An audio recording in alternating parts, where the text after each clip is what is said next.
The year was 1878. The month was November. A wind that carried the iron promise of the first deep snow was stripping the last brown leaves from the cottonwoods.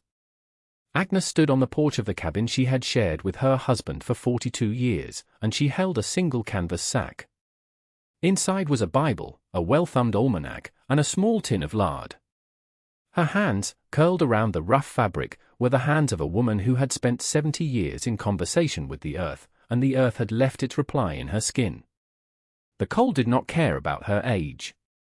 The valley, sinking into its long winter sleep, did not care about her history.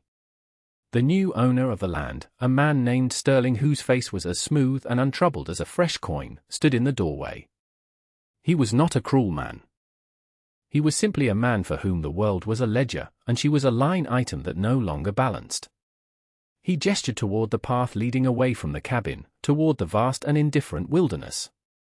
"This is a place for building, woman, not for dying," he said. The words were not shouted. They were stated as fact, as undeniable as the coming winter. The deed is clear. Her dog, a shepherd named Luther with the grey of his own long years around his muzzle, whined softly. He nudged his head against her leg, then walked to the edge of the porch and pushed a smooth, flat stone with his nose. It was just a rock, one of 1,000 at the edge of the woods. It meant nothing. And yet, it would come to mean everything. Where are you watching from tonight? Let us know in the comments below what piece of this earth you call home. Agnes had never been a woman of grand ideas.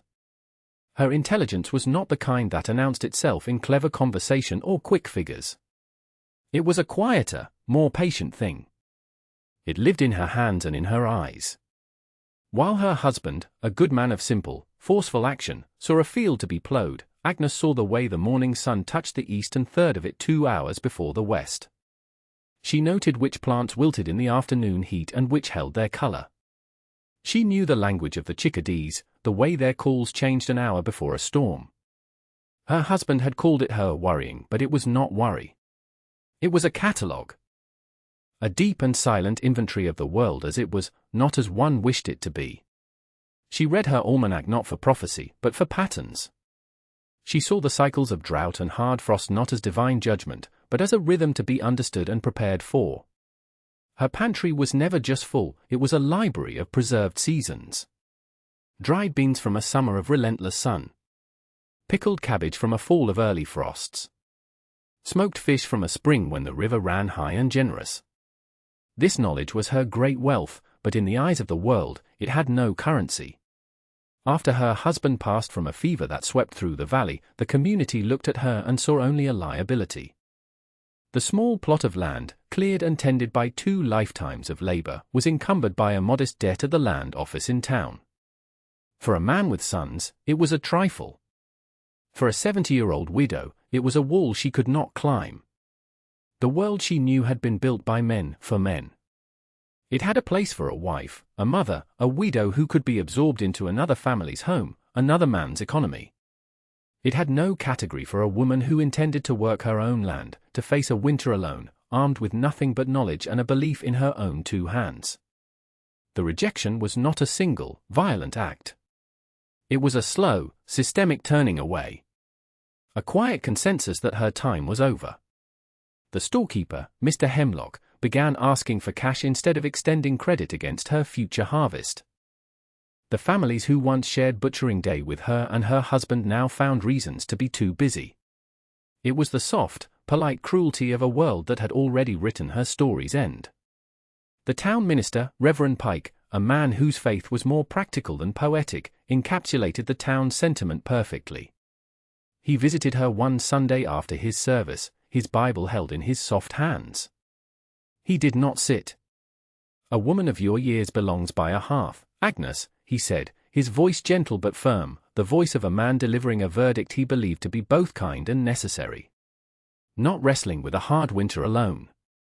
"It is God's will that the flock be tended." The message was unmistakable. She was no longer a shepherd of her own life. She was a stray sheep, a problem to be managed, a burden to be shifted until it could be laid to rest. The inciting event arrived on the back of a fine horse. Mr. Sterling had come from the East, a place where land was bought and sold on paper, where its value was measured in future profits, not past histories. He bought her indebted plot and 3 others surrounding it, consolidating them for a cattle operation. He saw grazing land, water rights, and timber. He did not see the 42 years of life lived within the cabin's walls. The eviction was not malicious. It was a transaction. For him, it was the first entry in a new ledger. For Agnes, it was the closing of the only book she had ever known. And so she found herself on the porch, with a dog and a sack, facing a world that had declared her obsolete. The first night was a lesson in the physics of cold. She found a shallow overhang of rock, barely deep enough to blunt the wind. Luther, her shepherd, seemed to understand the grim calculus of their situation. He curled his great body against her back, a living furnace of loyal muscle and fur. She did not sleep. She shivered. It was a violent, uncontrollable shivering that seemed to start in the marrow of her bones and shake its way out. The almanac had taught her that shivering was a good sign. It meant the body was still fighting, still burning its precious fuel to stay alive. It was when the shivering stopped that the true danger began. By the second day, the world had shrunk to a few simple, brutal truths. The need for water. The need for shelter. The gnawing emptiness in her stomach. She had a few strips of dried venison and a heel of hardtack in her sack. She ate a single strip, chewing it slowly, letting it dissolve in her mouth to make it last. The flavor was of smoke and salt and a life that was already gone. She found a creek, the water so cold it made her teeth ache, and filled the small water skin she carried. Every movement was deliberate, measured.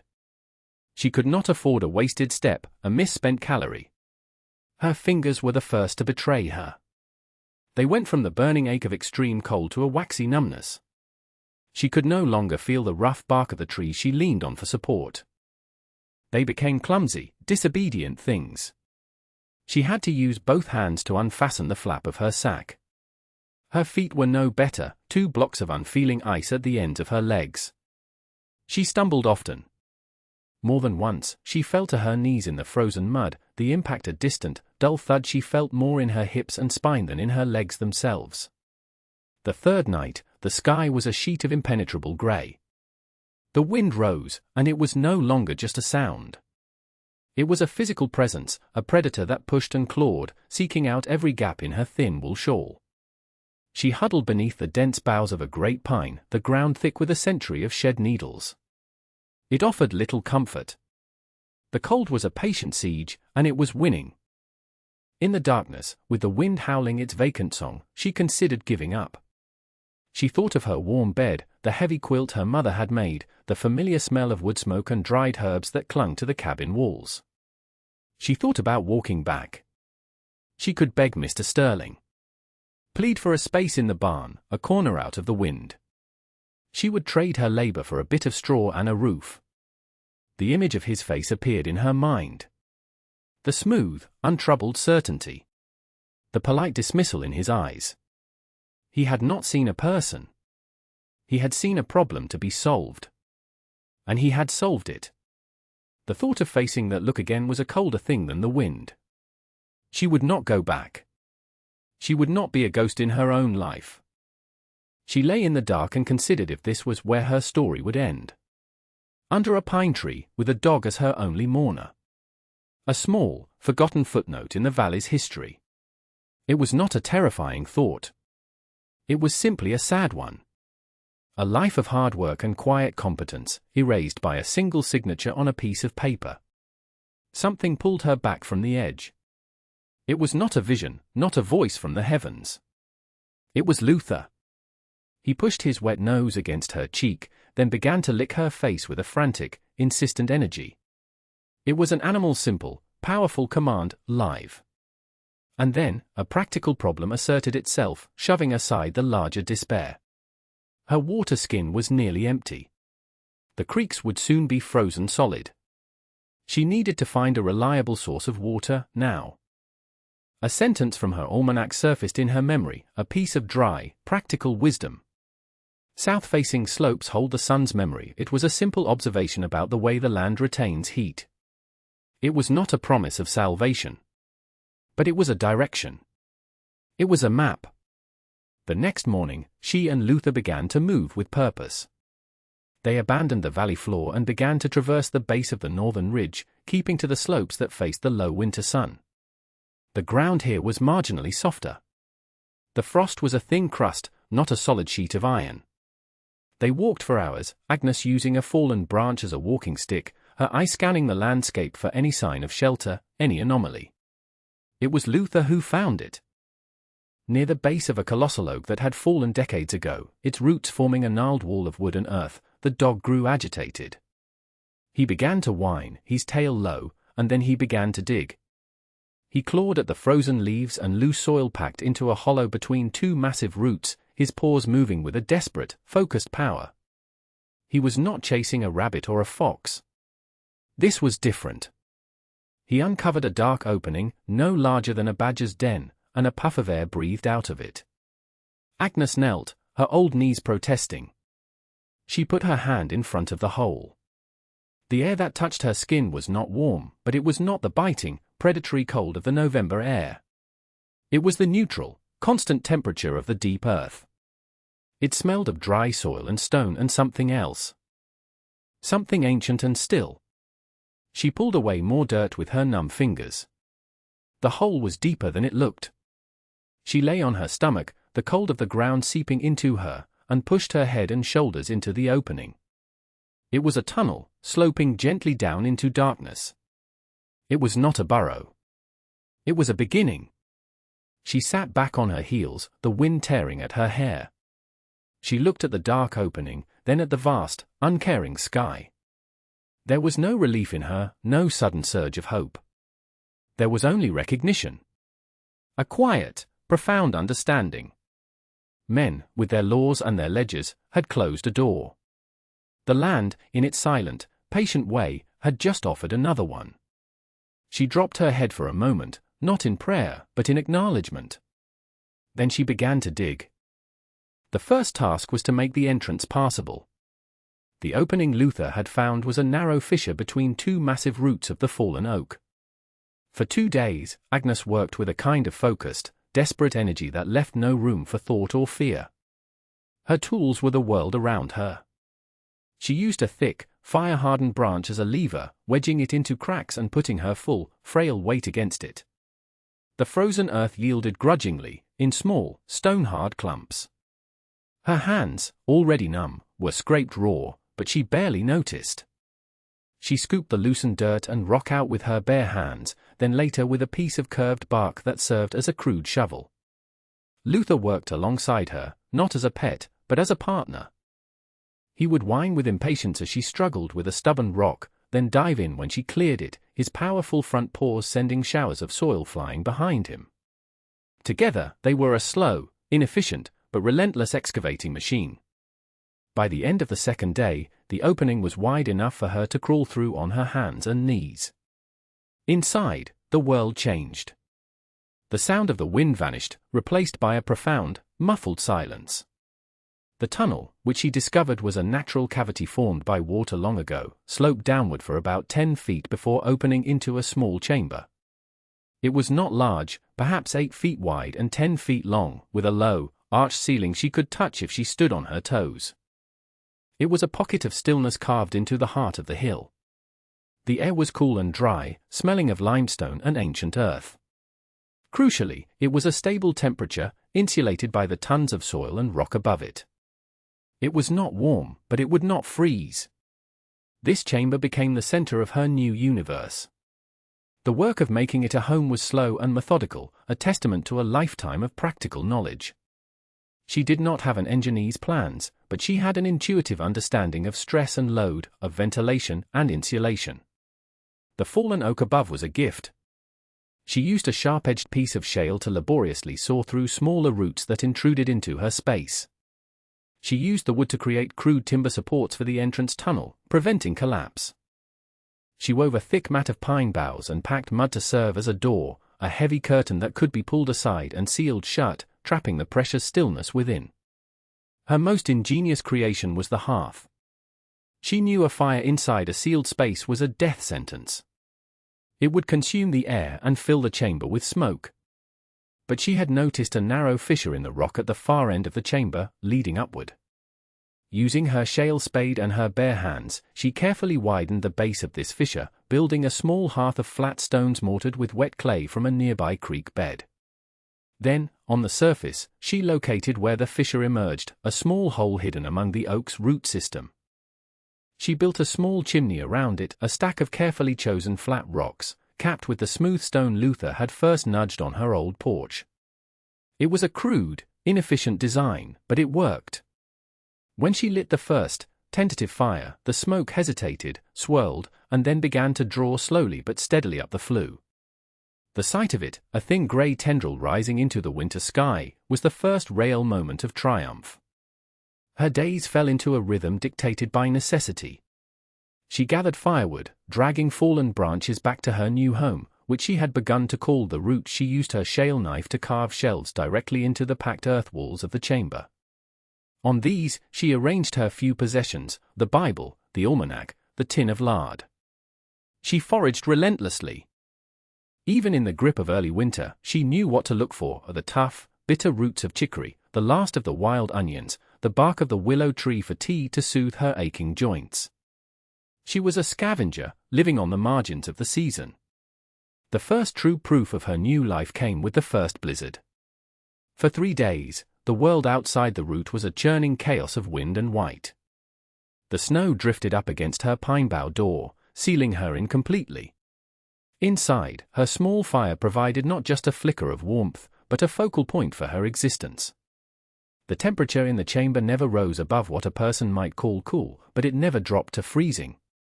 She had food. She had water from melted snow she had gathered. She had shelter. She sat on her bed, a heap of pine needles and dried leaves covered with her shawl, and listened to the storm rage above her. She was not comfortable. But she was safe. And she was alive, on her own terms. When the storm finally broke, and she pushed her way out into a world of blinding white and brilliant sun, she took a breath of the clean, cold air. It was the breath of a woman who had been counted out, and had refused to accept the tally. One afternoon, a figure appeared at the edge of the trees. A man, tall and gaunt, dressed in buckskins, with a long rifle cradled in his arms. It was a local trapper the townspeople called Lonesome Jacob. He was a man who, like Agnes, lived by his own rules, more comfortable in the silent company of the mountains than in the chattering confines of the town. He had seen the thin wisp of smoke from her chimney and had come to investigate, expecting to find a squatter or a runaway. He stood for a long time, just watching as Agnes methodically split a small log with a stone wedge and a heavy branch for a mallet. He saw her disappear into the ground. His curiosity piqued, he approached. Luther growled a low warning, but Agnes quieted him with a word. Jacob peered down into the entrance to the root. He saw the neat shelves, the small, clean-swept hearth, the orderly stacks of firewood. He smelled the faint, savory scent of chicory root roasting on the stones. He did not offer pity. He did not ask her story. He simply nodded, a sign of respect from one solitary creature to another. "You've done well," he said, his voice raspy from disuse. He recognized in her work not desperation, but a fierce and quiet competence. He saw an engineer, not a victim. That first meeting began a silent partnership. Jacob would leave a pair of rabbit pelts or a chunk of venison near her entrance. In return, he would find a small bundle of dried mullein for his cough, or a pouch of ground willow bark for his aches. They rarely spoke more than a few words, but they understood each other perfectly. He brought her things she could not make, an axe head, a small saw blade, a handful of salt. These tools transformed her existence. With the axe, she could process firewood efficiently. With the saw, she could cut more precise timbers, strengthening her home. Jacob's rare visits to town to sell his furs carried whispers of the old widow's burrow. At first, the stories were dismissed as the ramblings of a half-wild mountain man. Reverend Pike warned his congregation against the sin of pride, suggesting Agnes was living like an animal, turning her back on God and community. Mr. Hemlock, the storekeeper, scoffed at the idea that she could survive a winter in a hole in the ground. They imagined her cold, starving, and mad with grief and isolation. Their version of her story was a cautionary tale. But the winter of '79 was a hard one. The supply wagons from the east were delayed by snows that buried the passes for weeks. The town's own supplies began to run low. Flour became scarce, then salted pork. Hunger is a great clarifier of opinion. Skepticism began to curdle into a grudging curiosity. The turning point came when Mr. Hemlock's wife fell ill with a fever and a deep, rattling cough that shook her thin frame. The town doctor had nothing to offer but whiskey and prayers. Jacob, in town to trade for ammunition, overheard Hemlock's panicked talk. "The old woman has mullein leaf," Jacob said, simply. "Good for the lungs." Desperate, Hemlock made the journey to the route. He was a man of commerce, of straight lines and square buildings.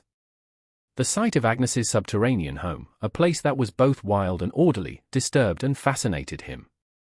He expected a filthy hovel, the den of a desperate creature.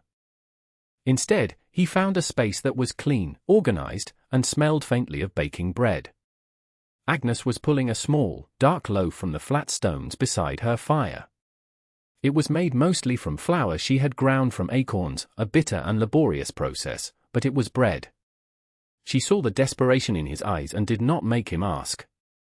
She went to a shelf and returned with a bundle of dried, fuzzy leaves. "Steep this in hot water," she said. "Have her breathe the steam." Hemlock stood, dumbfounded, holding the herbs. He tried to offer payment, but she simply shook her head and turned back to her fire.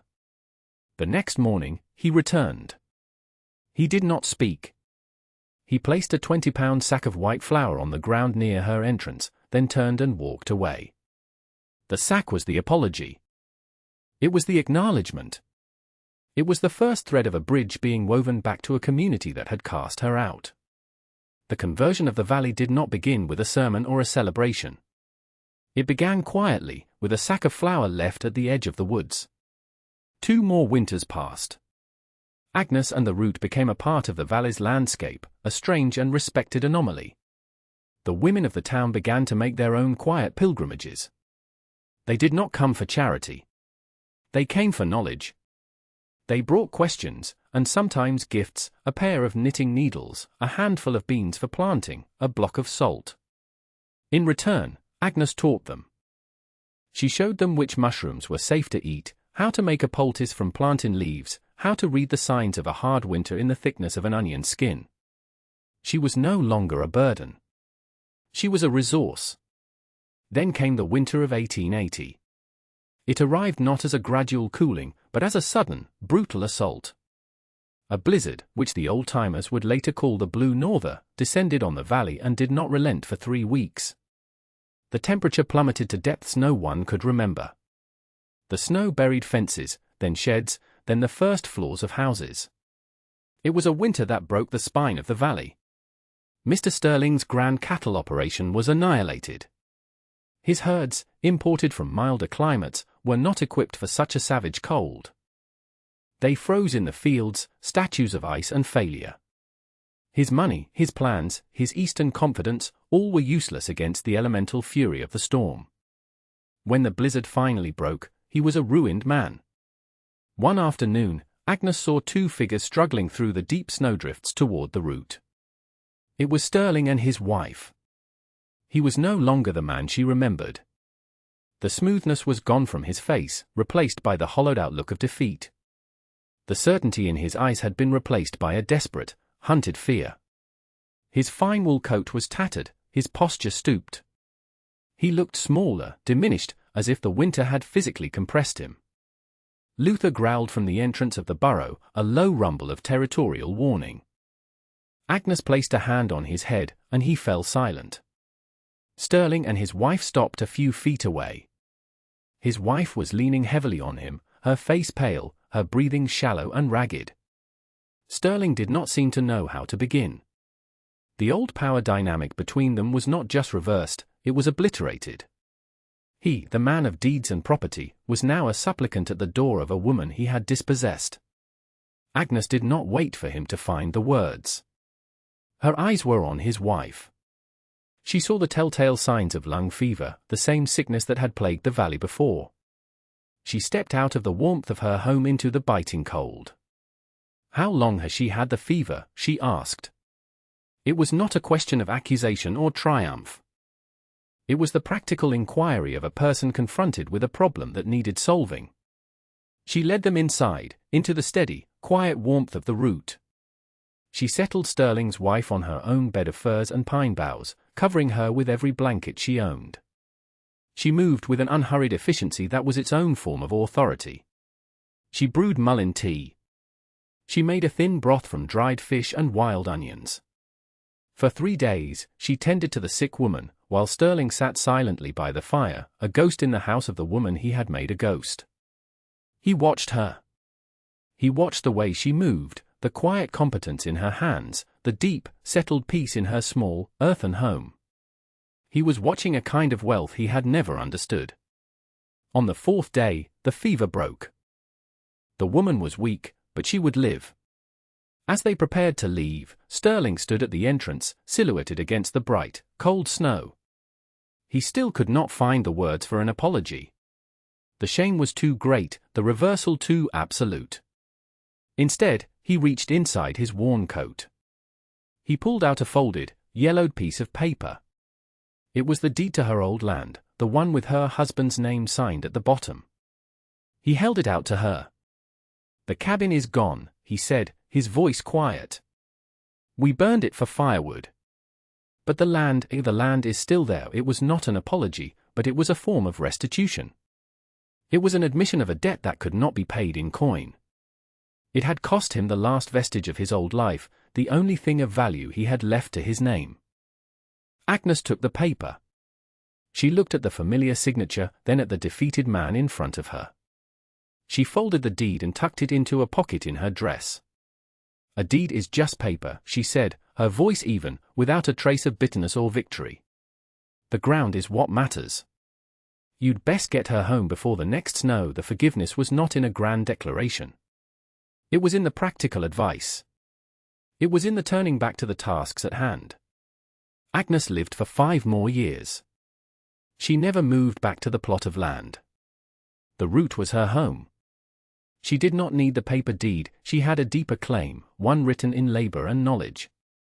Jacob continued his visits, and the women of the town continued to seek her counsel. She became the valley's quiet matriarch, its keeper of the old ways. She died on a Tuesday afternoon in early autumn. She was sitting in her chair, carved from a single stump, just inside the entrance of the root, looking out at the valley as the sun turned the aspens to gold. A half-peeled potato and a paring knife lay in her lap. On the small table beside her sat a carefully sealed packet of squash seeds, saved for the next year's planting. Luther was asleep at her feet.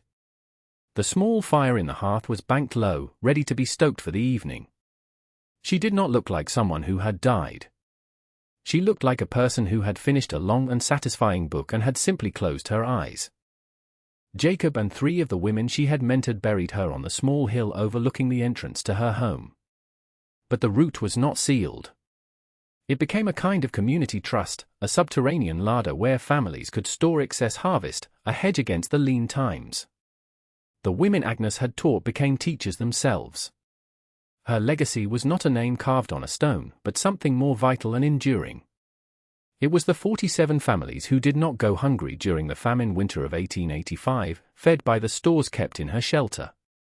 It was the generations of children who grew up knowing how to find medicine in a weed and food in a root. Years later, the grandson of Mr. Hemlock, the storekeeper, placed a simple, hand-carved wooden marker on her grave. It had only 4 words: "She knew the ground."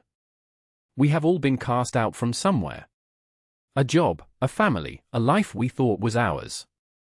We are told that the door is closed, the deed is clear. And so we stand outside in the cold, believing that the world of solid walls and square rooms is the only one that exists. You stand there, waiting for a key that will never be offered. But what if the ground beneath your feet holds a different kind of door? What earth have you forgotten to listen to? What shelter have you refused to dig because you are still waiting for permission? The smooth, flat stone Luther nudged that first day became the capstone for her chimney, the final piece of a home built from rejection. True shelter is not a thing someone gives you, it is a thing you build from the knowledge of where you are. If stories of quiet defiance are what you seek, subscribe and join our community. Our next journey takes us to the salt-bleached coasts of isolated islands, to explore the lives of the lighthouse keepers who made a home in the heart of the storm.